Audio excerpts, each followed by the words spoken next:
Hi, I'm Dr. Philip McMillan, and today I just wanted to update you on some information that came out of a recent Senate hearing looking at COVID vaccines.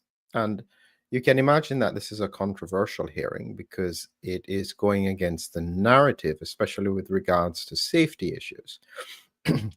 I haven't watched the full Senate hearing, but I have recently come across a short interview with Aaron Siri. He's a lawyer and he is perceived by many in the scientific community to be one of the challenges or challengers on behalf of informed consent. It's ICANN, I've forgotten exactly what it means.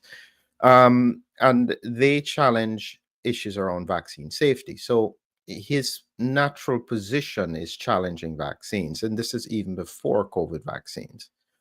That aside, he recently said something that came out from a Freedom of Information Act. They had to force the CDC to release this information.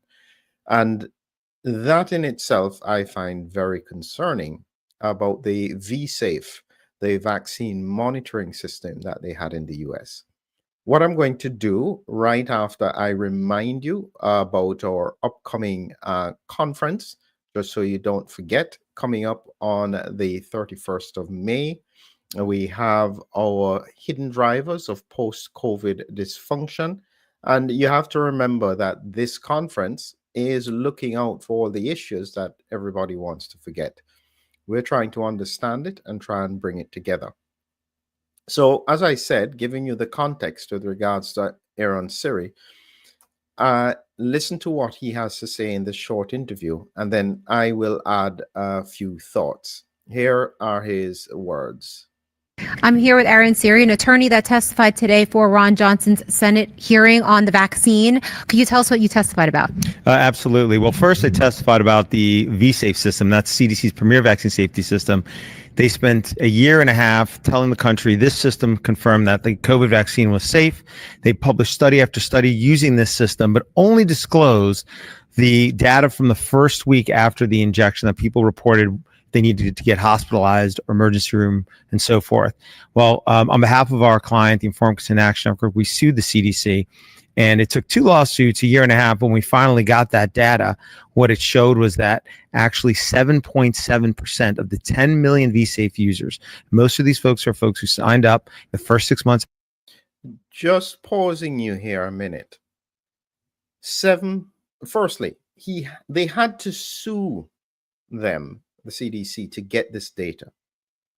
That alone is concerning. And it took them a year and a half to get this data. And you have to remember that this data was used to demonstrate safety across many papers. And what they were looking for was the fact that they were looking for an early signals about issues with regards to the vaccine. And so their argument was that it was designed to pick up issues in the first week. It wasn't designed for beyond that. You had the VAERS system and other vaccine reporting injury systems out there. The point being, though, is that what they probably didn't anticipate would be that 7.7% of the almost 10 million users would continue to put information in about their issues. The longer it goes from the vaccine date, the harder it is to connect it temporally, meaning that if you had it 3 months down the line, is it something else? And so this is part of the reason why they were arguing against sharing that, because they thought that this would give a false impression about the safety. So they were defending the position of the vaccine. My concern is that 7.7% clearly overwhelmed their capability, because nobody would have anticipated that many people would be putting in issues. But let's hear a little bit more about what he was saying. After the vaccine was rolled out, these were the folks who were enthusiastic about getting the vaccine, reported needing medical care, and on average, 2 to 3 times each, and 75% of those reports were for hospitalization, emergency room, and urgent care. Those are very serious numbers. And again, he is right.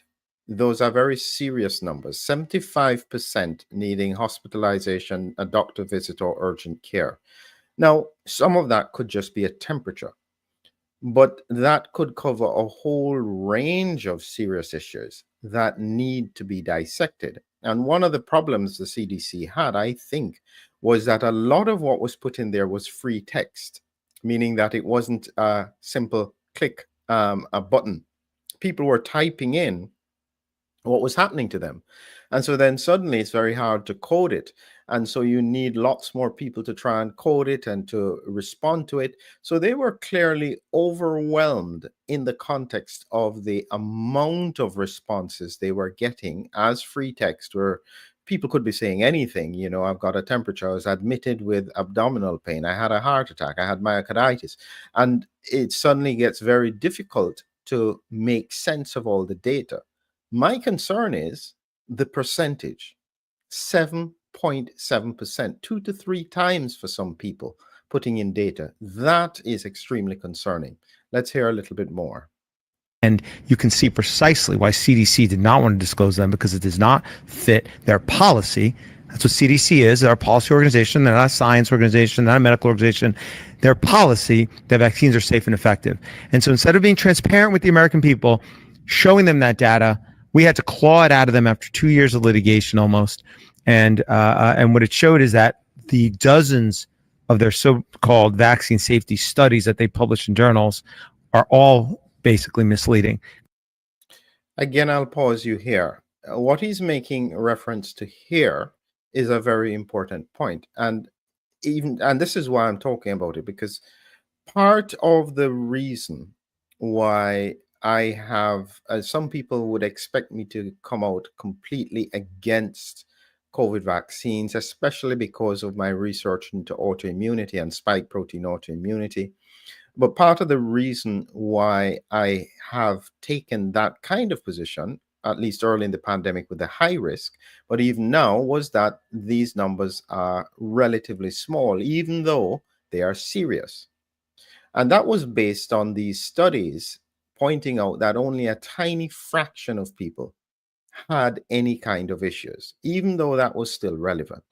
And it didn't fit the real world issue because hospitals were overloaded, lots of people were getting sick, and you're thinking something doesn't make sense because it doesn't seem to fit just with the infection. But you had to trust the data. The problem here is that what seems to be being done is that it's not false data. It is just the way that you use the data to obfuscate the truth. Meaning that if you've only taken the first week in relation to the vaccine, probably after the second dose, I'm not sure exactly when, you then will have only a percentage of the issues, especially in the context of autoimmunity, because that takes longer to present than just simply an allergic reaction or a bit of temperature. Let's hear the final bit that he has to say. Because they only published the first week after the shot of people seeking medical care, even though they know that COVID vaccine injuries can happen well after the first week. And when we got the data and we could see the first 6 weeks of reporting, as well as 3 instances after that, it's like I said, 7.7% of users, 2 to 3 times each, seeking serious medical care. And all of this information is now coming out that the Biden administration knew about the vaccine side effects like myocarditis, and they were hiding in that. Why do you think so many politicians, specifically for whatever the reason, Democrats and some Republicans, are still so fixated on pushing the COVID-19 shot? I think that to really understand COVID vaccines or any vaccines, you got to really understand the last 40 years. When they gave immunity to vaccines back in 1986 I'm going to pause it there because he goes on to an important historical point about vaccine immunity, which I think is important, but not what I want you to focus on. What I want you to think about is that if the data is even a fraction correct, Because when you look at many other vaccines, we're talking a tiny fraction of short and longer term issues. 7.7%, where some people 2 to 3 times are putting in free text information about doctor, urgent visit, hospitalization, is extremely serious. That is way beyond anything I've seen in any paper. And it is incumbent on the medical and scientific community to understand what that is about. And so it puts more pressure on that question to public health organizations across the world is, are there enough benefits to warrant the risk? That really is the question that has to be answered. And so data like what is coming out of that needs to be looked at by every public health organization to make sure that the risk-benefit analysis has properly been done. That's a challenge that they face, because now this is in the public arena. There is no way to pretend that you don't know. So that's the point for today, just keeping you up to date with what's happening in terms of the science and the challenges ahead. Just a final reminder, the description below, that you will see that all the links are there for you to join us, where we're looking at hidden drivers for post-COVID dysfunction. Please join us. That way you will not miss it, and you will get a link and a reminder about it. Here is the quick reminder of the conference. I look forward to seeing you there.